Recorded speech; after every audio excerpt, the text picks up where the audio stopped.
Bonjour, bienvenue sur le podcast Une maison en France, un podcast en français facile pour ceux qui rêvent d'avoir une maison en France ou qui ont déjà une maison en France et bien sûr pour tous ceux qui veulent perfectionner leur français. Je suis Jérôme, je suis professeur de français langue étrangère et j'écris aussi des livres pour vous si vous apprenez le français. Chaque semaine, je lis un chapitre, ils sont tout petits, du roman en français facile « Les surprises du premier été ». Puis, je vous explique le français utilisé dans le texte. Dans ce nouvel épisode, Peter va aider son voisin François pour un bricolage. Quel bricolage ? Vous allez l'apprendre dans un instant. Dans la partie explication, je vais vous parler des gros mots et de « ouais ». Et je vais vous donner un conseil important. Lequel ? Restez bien jusqu'à la fin de ce podcast pour le connaître. Mais sans plus attendre, poursuivons l'histoire.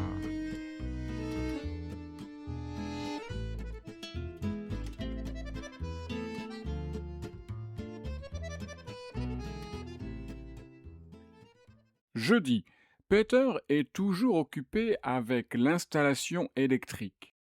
En fin de matinée, il fait une pause. Il marche un peu dans le jardin. Il fait déjà très chaud. Tout d'un coup, il entend chez le voisin « Ah merde ! Putain bordel de merde ! Fais chier !» Peter ne connaît pas très bien tous ces mots, mais il comprend que le voisin a un problème. Peter va voir par-dessus la haie qui sépare les deux terrains. Il demande « Bonjour François, un problème ? » « Ah, c'est vous, Peter. Oui, un petit problème. Je peux vous aider ? » « Oh, je veux bien. »« Un instant, j'arrive, » dit Peter. Peter sort de son terrain, passe par la route et entre chez le voisin. « Françoise est partie faire des courses, » dit le voisin. « Autrement, elle m'aurait aidé. »« Pas de problème, » dit Peter. « Je peux vous aider. » François construit une pergola. Il veut poser les poteaux en bois. Mais tout seul, c'est compliqué. Avec l'aide de Peter, le travail est vraiment facile.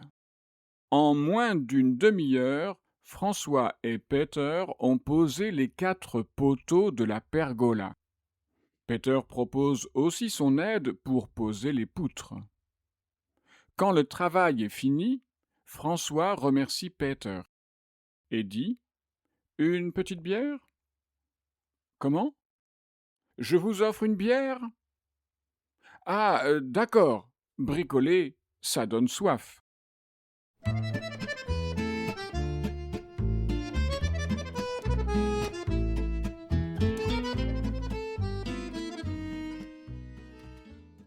Et vous ?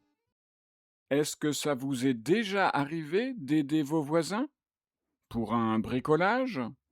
Pour déplacer un meuble trop lourd ? Parce qu'à deux, on peut faire des choses qu'on ne peut pas faire tout seul ? Franchement, si vous avez l'occasion d'aller aider vos voisins, n'hésitez pas. Fermez votre livre, éteignez votre télévision, laissez vos mots croisés sur la table, levez-vous, prenez vos gants de bricolage et allez aider votre voisin ou votre voisine. Premièrement, vous rendez service, et c'est très bien.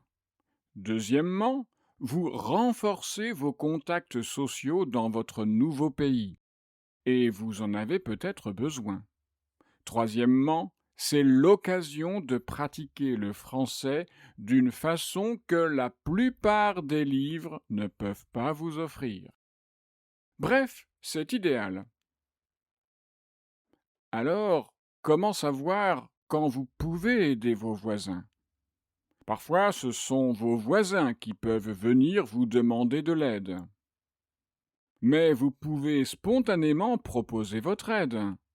Par exemple, vous voyez votre voisine en train de déplacer quelque chose de lourd devant sa porte. Il va de soi que vous pouvez lui proposer votre aide. Vous voyez votre voisin dans le jardin qui semble avoir du mal à effectuer une certaine tâche. Vous pouvez proposer d'aider votre voisin. Et s'il vous dit Oh, ça ira, pour ne pas vous déranger, dites Vraiment? Peut-être qu'il acceptera votre aide. Parfois, il ne s'agit pas de venir proposer sa force ou le fait qu'à deux on va plus vite, mais tout simplement parce que c'est plus sûr. Votre aide permet de sécuriser telle ou telle tâche, comme de venir tenir une échelle quand votre voisin doit se tenir en haut de l'échelle. Bref, d'éviter peut-être un accident. Une autre situation, c'est, comme dans le texte, quand vous entendez votre voisin dire des gros mots. Vous savez, le Ah merde! Un gros mot, on dit aussi un juron, est un mot ou une expression qui n'est pas poli. C'est généralement vulgaire. Ça peut choquer les autres. Certains jurons peuvent être très vulgaires, d'autres sont presque passés dans le français de tous les jours, même si ces mots restent quand même des gros mots. Quand vous entendez votre voisin ou votre voisine utiliser un gros mot, faites quand même attention. Si ces gros mots sont employés entre deux personnes qui se disputent, n'intervenez surtout pas. Mais si vous voyez votre voisin travailler tout seul dans son jardin et qu'il prononce ce mot, alors vous pouvez, comme Peter dans le texte, vous inquiéter et demander si le voisin n'a pas besoin d'aide. Vous pouvez tout d'abord et tout simplement demander Ça va? Ou Un problème? Et quand le problème a été expliqué, vous pouvez proposer votre aide et dire Si vous voulez, je peux vous aider.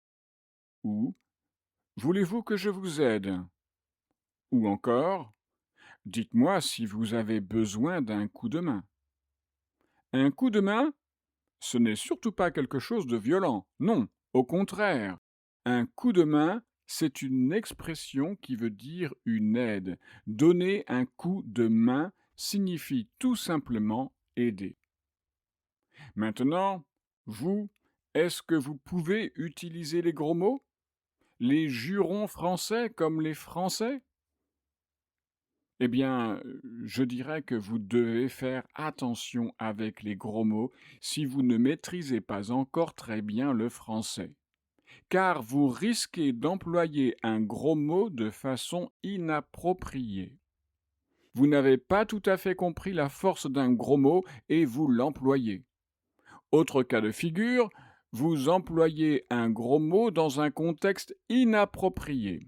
Par exemple, vous pouvez facilement dire merde lors d'un barbecue entre amis lorsque vous faites tomber votre hamburger par terre. Pas de problème. Mais si vous êtes invité à la réception du préfet lors du 14 juillet et que vous renversez votre verre de champagne, alors ne dites surtout pas le mot qui commence par la lettre M. Ce ne serait pas bien vu. Ce ne serait pas très poli. Qu'est-ce que vous pouvez dire alors?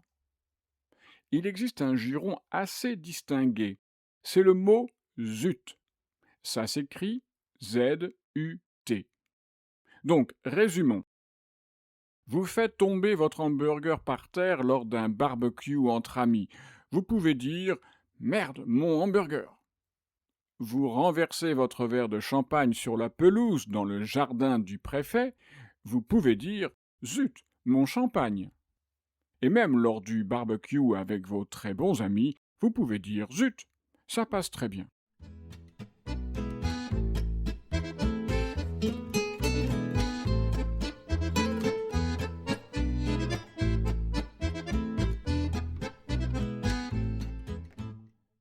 Il existe aussi un autre phénomène sociolinguistique, c'est-à-dire qui relève plus de la sociologie que de la linguistique, et qui est le suivant.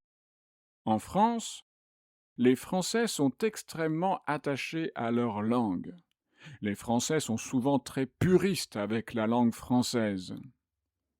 Et quand cette langue est parlée par des étrangers, certains Français estiment que ces étrangers doivent correctement parler, et donc que les étrangers ne doivent pas employer de gros mots.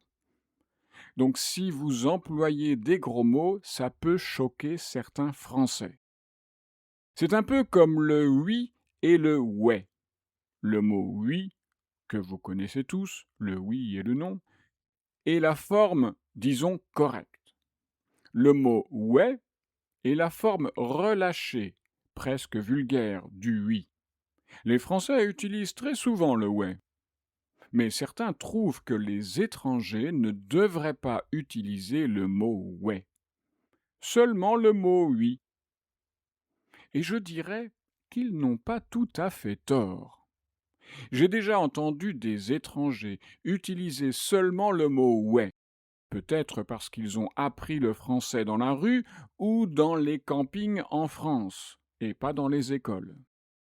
Ou peut-être parce qu'ils pensent qu'ils parlent ainsi un français moderne, branché, cool. Malheureusement, le ouais dans certaines situations, c'est un peu comme utiliser le mot merde à la garden party du préfet. Je ne suis pas contre l'idée que vous employiez des gros mots ou que vous disiez ouais, mais j'ai un conseil à vous donner. Avant d'utiliser un français relâché, presque argotique, il faut maîtriser les bases du français standard. Je dirais presque, il faut maîtriser un français neutre, le français qui est correct dans toutes les situations sociales possibles. C'est pour la même raison que je conseille de savoir utiliser le ne de la négation et de savoir dire je ne peux pas avant de pouvoir dire je peux pas. Maintenant, il est bien sûr important de comprendre les jurons, les gros mots, le français relâché et quelques mots d'argot. Mais ce ne doit pas être votre objectif principal, évidemment. Votre objectif principal, c'est de maîtriser les bases du français standard. Après, oui, après vous pourrez utiliser un français relâché, dire ouais et des gros mots, à condition que vous sachiez les utiliser dans le bon contexte. Et le jour où, vous-même, sans vous en rendre compte, vous vous mettrez à jurer en français, à dire des gros mots en français, là, ce sera la preuve que vous êtes bien intégré dans la langue et la culture française. Voilà pour le 74e épisode de ce podcast. Dans le prochain épisode, Petra et Peter iront au marché. Non, pas au supermarché, j'ai bien dit au marché. Si vous ne savez pas de quoi je parle, vous l'apprendrez au prochain épisode. Mais si vous ne pouvez pas attendre la semaine prochaine pour la suite des surprises du premier été, vous pouvez aussi acheter le livre papier ou l'e-book sur Amazon. Que dis-je, vous pouvez acheter les 3 livres publiés de la série Une maison en France. Vous connaissez le tome 1, celui du podcast, qui se passe en été. Il y a aussi le tome 2, Les émotions d'un automne turbulent, qui est la suite des aventures de Petra et Peter dans leur maison en France. Mais cette fois-ci, ça se passe en automne. Et il y a encore le tome 3. Après l'été, après l'automne, le tome 3 se passe en hiver. Le titre, c'est Les mystères d'un hiver tout blanc. Ce sont toujours les aventures de Petra et Peter dans leur maison en France. Et avant l'épisode numéro 100 de ce podcast, vous pourrez certainement lire le 4e et dernier tome de la série. Évidemment, ça se passera au printemps. Encore un peu de patience car je suis en train d'écrire ce 4e tome. Tous mes livres, livres papier et e-book, sont disponibles sur Amazon. Soyez curieux, lisez mes livres et dites-moi ce que vous en pensez. Maintenant, je vous repose une question. la question. Aimez-vous ce podcast? Oui? Vraiment? Alors, si vous aimez ce podcast, parlez-en à vos amis. Parlez du podcast à un seul ami ou à une seule amie. Rien que ça, ce n'est vraiment pas beaucoup, mais ce serait formidable pour le podcast. Et je vous en remercie par avance. Et rappelez-vous, avoir une maison en France, c'est bien, mais pouvoir aider ses voisins et parler français avec eux, c'est quand même mieux. Alors, si vous voulez perfectionner votre français, le français du voisinage ou même le français des gros mots, je peux vous aider avec mes leçons en ligne. Pour en savoir plus, vous trouverez mon adresse e-mail et mon site internet dans la description de cet épisode. Au revoir!